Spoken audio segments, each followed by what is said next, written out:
Hello student. Welcome to सरल classes. इस lecture में हम करेंगे कक्षा 12वीं अंग्रेजी के प्रश्न बैंक का सॉल्यूशन। यहाँ पर हम शुरुआत करेंगे इसके पोर्शन, इसका पार्ट है ए, जिसमें शामिल है अनसन पैसेज। अनसन पैसेज कुल 10 मार्क्स का एग्जाम में आना है। जैसे जो है 10 नंबर का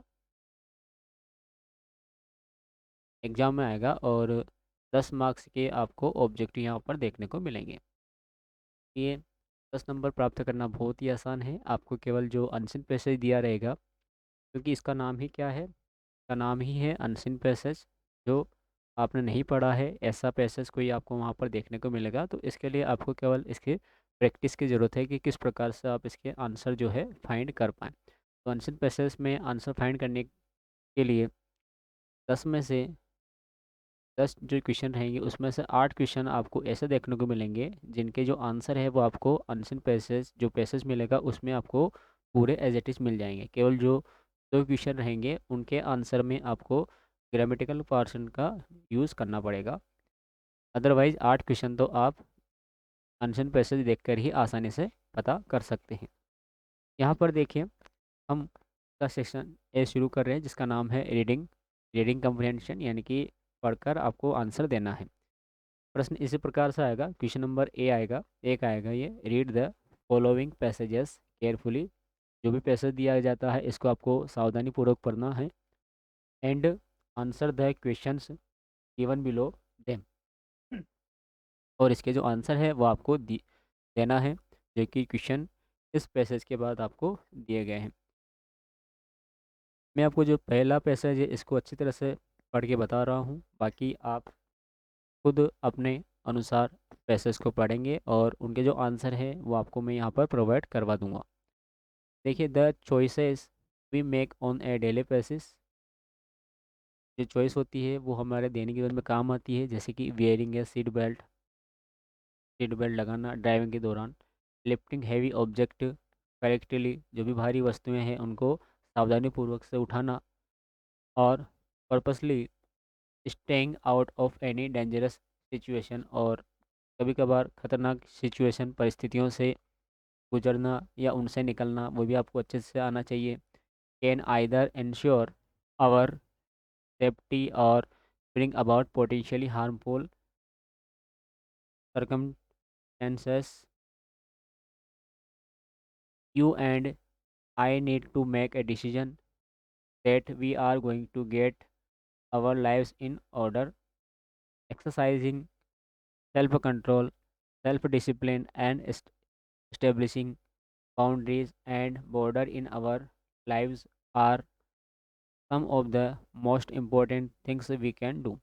हमें इन सब खतरों से बचने के लिए सेल्फ अनुशासन की आवश्यकता होती है, खुद पर कंट्रोल नियंत्रण करने की आवश्यकता होती है।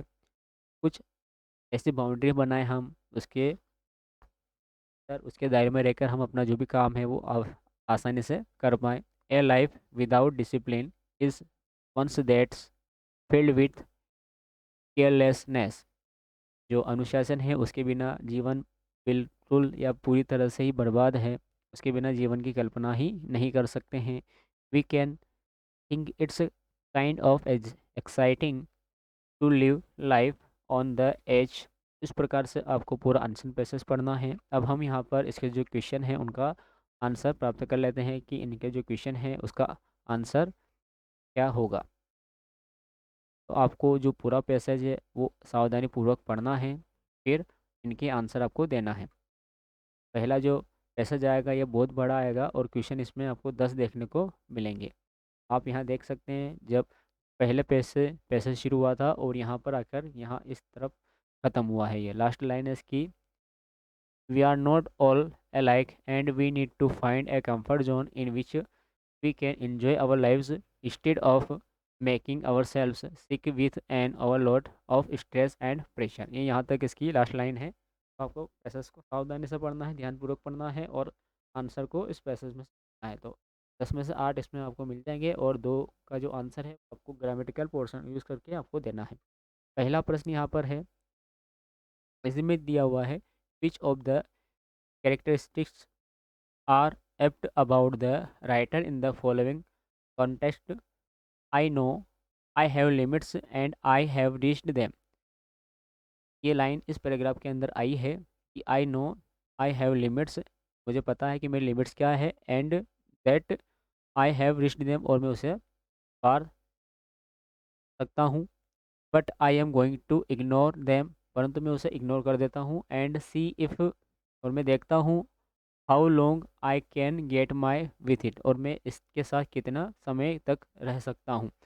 ऑप्शन दे रखे हैं यहाँ पर, नेग्लेक्ट, इंडिसेसिव। यहाँ पर इसका जो आंसर है, मैं आपको आंसर बताता हूँ, क्योंकि हर एक ऑब्जेक्टिव यहाँ पर हम पढ़ेंगे तो वीडियोस काफ़ी लंबा हो जाएगा। इसका जो सही आंसर है वो है ऑप्शन नंबर ए। फिर है second, the reason why living on the edge has become popular is because of. तो यहाँ पर इसका जो सही आंसर है वो है option number A, consultant need for something difference, कुछ अलग करने की आवश्यकता इसमें होती है। फिर अगला प्रश्न है यहाँ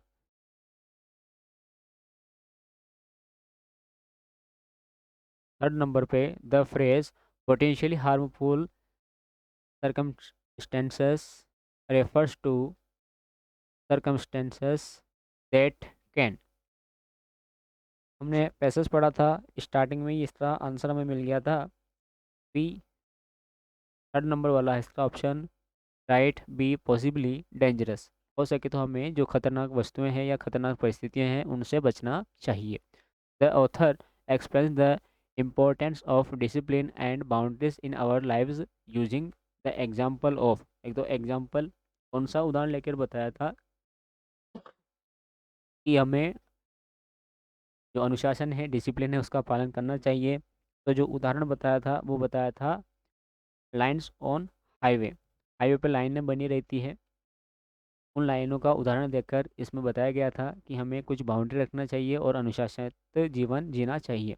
फिर है अगला, the author attempts to fill in the blanks है the readers through this write up. ये जो लाइन है ये भी अनसिन पैसेज के अंदर दी गई है, और यहाँ पर इसका जो सही आंसर है वो है option number D, offer advice.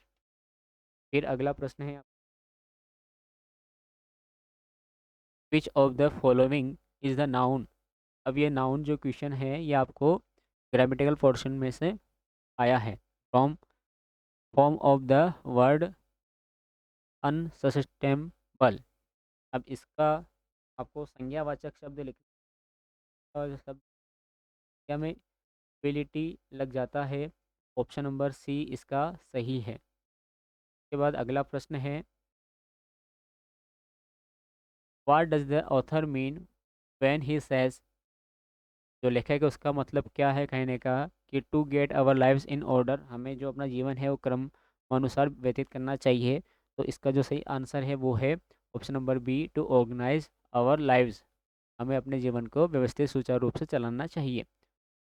Noun form of the dangerous, अब डेंजरस की नाउन संज्ञा शब्द हमें बताना है, तो यहाँ पर क्या है, खतरनाक है, डेंजरस का मतलब, और दो का संज्ञा होगी वो होगी खतरा, तो खतरा यहाँ पर है ऑप्शन नंबर ए में, डेंजर इसका सही आंसर है। उसके बाद अगला प्रश्न है जो आपको अनसिन पैसेज में स्टार्ट किए लिखना है, पूछा है what had the narrator finally understood. इस से नरेटर ने क्या समझा, तो का आंसर है the narrator finally understood that he was living an sustainable life and needed to make some changes in his outlook and lifestyle। और लास्ट क्वेश्चन है, what do people need to find according to the narrator. Narrator के अनुसार, कवि के अनुसार लोगों को किस प्रकार से रहना चाहिए। According to the narrator people need to find a comfort zone in which they can enjoy their life. तो कवि के अनुसार या लेखक के अनुसार सभी को ऐसा ऐसा व्यतीत करना चाहिए कि वो एक सुरक्षित घेरे के दायरे में रहें अंदर। और उसके बाद अगला प्रश्न, पैसेज नंबर 2 यहाँ पर है, इसको भी आपको अच्छे से पढ़ना है और अच्छे से पढ़कर आपको यहाँ पर आंसर देना है। ये थोड़ा पहले की तुलना में काफ़ी छोटा है, एक ही पेज पर ये आ गया है। Cataract is the major cause of blindness, है ना, अंधेपन के लिए। ये जो पैराग्राफ है वो दिया गया है। हम क्वेश्चन यहाँ पर पढ़ते हैं और इनके जो आंसर है वो देने की बात करते हैं।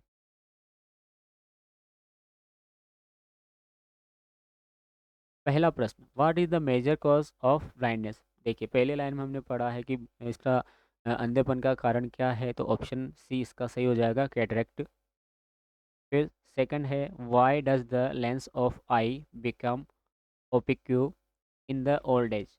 ओल्ड एज में जो आँखों के जो लेंस होते हैं ये धुंधले हो जाते हैं या कमज़ोर हो जाते हैं, ऐसा क्यों होता है। तो इसका जो आंसर है वो है option number A, it losses it's transparency. जो इनकी देखने की क्षमता है वो धीरे धीरे क्या हो जाती है, कम हो जाती है। How does the cataract effect it's victim ultimately. जो अंधापन है वह किसी व्यक्ति को किस प्रकार से प्रभावित करता है। तो यहाँ पर इसका कोई भी प्रॉपर रीजन नहीं दिया गया था, तो ऑप्शन नंबर डी इसका राइट हो जाएगा, none of this. How does one detect cataract in early stages. इसको हम कैसा पहचाने, तो विजन बिकम्स क्लियर, ये भी इसका सही आंसर है। विजन बिकम्स ब्लड, इसका ये भी सही आंसर है। विजन बिकम क्लियर, जो देखते हैं वो अच्छा नज़र आता है, तो देखिए ये गलत आंसर है इसका। विजन विजन बिकम्स ब्लड, तो जो वस्तु देखते हैं वो ब्लर ब्लर नज़र आती है, धुंधली धुंधली नज़र आती है, ये सही है। उसके बाद अगला जो ऑप्शन है यहाँ पर, दी मल्टीपल इमेज, जो व्यक्ति है उसको जो इमेज है वो मल्टीपल नज़र आती है, बहुत सारी नज़र आती है, ये भी सही है। तो यहाँ पर इसका जो सही आंसर हो गया वो हो गया ऑप्शन नंबर बी भी सही है, ऑप्शन नंबर सी भी सही है, तो इसलिए ऑप्शन नंबर डी यहाँ पर करेक्ट है। फाइंड द वर्ड फ्रॉम पेरा one that means that through which light can not enter. इस पैराग्राफ में पढ़कर हमें इस लाइन का मतलब यहाँ ढूंढना है कि that through which light can not enter, तो ये है ऑप्क्यू, ऑप्शन नंबर बी। फिर है noun form of patient. Patient की हमें संज्ञावाचक शब्द बनाना है। तो देखिए पेशेंट जो है इसका संज्ञा शब्द होगा पेशेंस, पेशेंस रखना। ऑप्शन नंबर बी इसका सही आंसर है। Type of cancer caused by ultraviolet radiation is. जो पराबैंगनी किरणें होती हैं, अल्ट्रावायलेट रेज होती हैं, उनके कारण जो है कौन सा कैंसर होता है। ऑप्शन दे रखे हैं, ब्लड कैंसर होता है, ब्रेस्ट कैंसर होता है, स्किन कैंसर होता है, या फिर लंग कैंसर होता है। तो देखिए जो अल्ट्रा वायलेट किरण होती है वो हमारे शरीर की जो त्वचा है उसको प्रभावित करती है। तो यहाँ पर जो कैंसर होगा वो होगा skin cancer, option number C इसका करेक्ट है। फिर है अगला, the onset of cataract fill in the blanks है द विजन। यहाँ पर क्या आंसर होना चाहिए। ऑप्शन दे रखा है ए ब्लर्स, बी यहाँ दे रखा है डिस्ट्रैक्ट्स, और सी दे रखा है डिफ्रैक्ट्स, और डी दे रखा है प्रोट्रैक्ट्स। तो यहाँ पर जो है विक्टिम्स को ब्लर नज़र आती है, तो ब्लर यहाँ पर दे रखा है ऑप्शन में, तो ऑप्शन नंबर ए इसका सही है। उसके बाद यहाँ पर प्रश्न आ गया है, तो प्रश्न हम देखते हैं क्या पूछा है। तो प्रश्न पूछा है हमसे, when does cataract generally occur. जो कैटरेक्ट की यानी कि आंखों की समस्या है सामान्य तौर पर वो कब नज़र आती है, तो वो जो एज हो जाती है ज़्यादा उसमें नज़र आती है कैटरेक्ट की प्रॉब्लम। तो यहाँ हो जाएगा, it generally occurs in the old age, old age में होती है। How is smoking responsible for the development of cataracts. तो इसका आंसर है, smoking is responsible for the development of cataract because it carries substance internally damaging the eyes. तो जो smoking करते हैं वो धीरे धीरे क्या हो जाता है, ब्लाइंडनेस की ओर आगे की ओर बढ़ते जाते हैं। उसके बाद अगला पैसेज और है यहाँ पर, इसमें हम 4 पैसेज कर लेते हैं क्योंकि जो पैसेज की संख्या है वो 10 है क्वेश्चन बैंक में। यहाँ पर भी आपको इस पूरे पोर्शन को पढ़ना है और यहाँ पर आपको आंसर देना है। यहाँ पर आंसर देते हैं। पहले क्वेश्चन था, पूछा है, nobody went into Miss Elton's house because her front door was always. आप यहाँ पर जो मिस हेल्टन्स घर की जो कहानी है, अब इसको अच्छे से पढ़ना, आपको बहुत मज़ा इस पैराग्राफ में आने वाला है।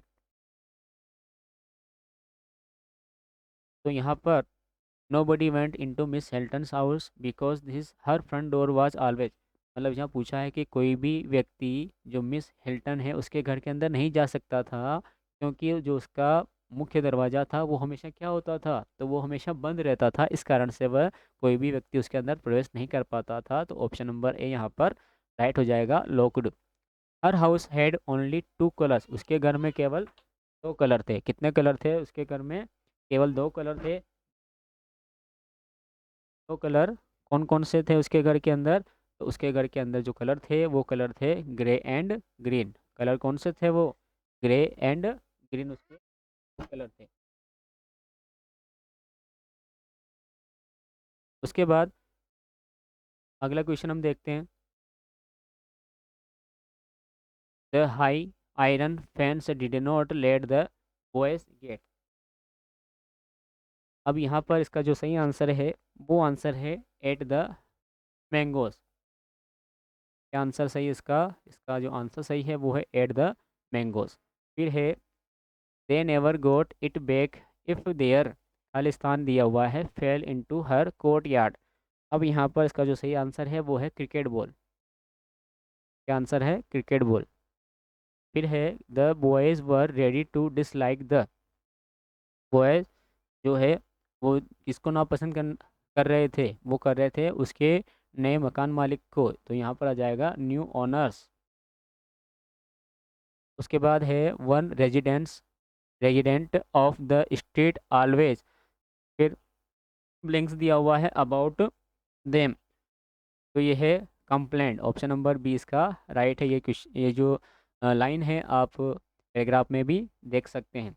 The noun form of settle, settle की आपको संज्ञा फॉर्म बतानी है, तो सेटल जो होता है इसका संज्ञावाचक होता है सेटलमेंट। ऑप्शन नंबर यहाँ पर दिया गया है, option number D, settlement. Option number D और सी दोनों सेम सेम है, आप दोनों ही आंसर यहाँ पर सही है। सेटलमेंट स्पेलिंग आप दोनों की सेम देख सकते हैं यहाँ पर। सेटलमेंट इसका आंसर सही है यहाँ पर। या तो एक ऑप्शन जो है वो होना चाहिए था नन ऑफ दस, होना चाहिए था नन ऑफ दिस होना चाहिए था। अगला प्रश्न यहाँ पूछा है the adjective form of station, station की हमें क्रिया विशेषण लिखना है, तो स्टेशन की क्रिया विशेषण हो जाएगी स्टेशनरी। ऑप्शन नंबर बी इसका राइट आंसर है।